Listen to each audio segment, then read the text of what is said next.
Şu ayarı alacak.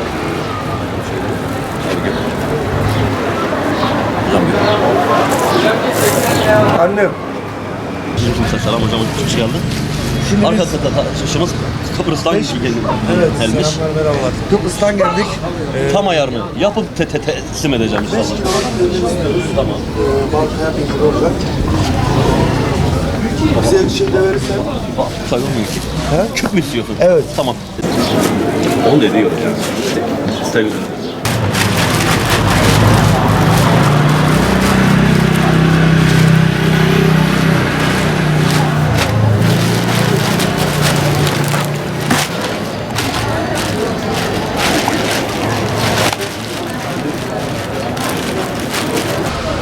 En mühim ne mi? Bir tane. Oldu mu? İçine ettik mi? Gaziantep peynirinin özelliği hocam küçük baş, büyük baş. Şu an tam kaynamış. Uzun ömürlü hocam. Basmalık mevsimi. Keçi, koyun, inek. Şöyle göstereyim hocam. Tam işçilikle kaynamış uzun ömürlü hocam. Özelliği çiğ sütten oluyor kaynamış hocam peynir. Çiğ sütten hayvandan süt alırlar, peyniri kaynatırlar hocam. Üç çeşit keçi, koyun, inek, bir de karışık olarak koyun ve keçi olan var. 5 ay, 6 ay, 1 sene kalsın hiçbir şey olmaz. Bunun ömürlü olması için tuzlanması lazım.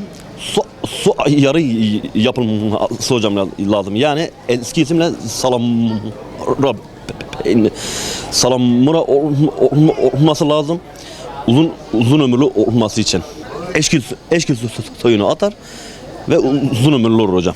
3 günde yapımı 2 gün tutulda kalacak. 2 gün sonra eşkil suyunu atacaksınız.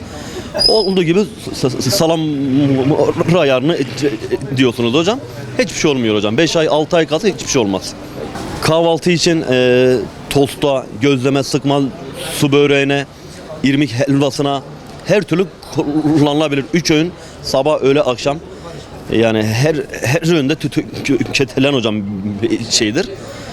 Uzun ömürlü ve en sağlıklı hocam peynirdir yani. Şu an hocam keçi kaliteli bir şey 520 üzeri. İnek ortalama 450-460 bandı. Koyun ve keçiler 500, 480, 520 arası. Peynirin kalitesine hocam göre kesme, sıkma o şu şekil hocam. Antep'ten çok il dışı.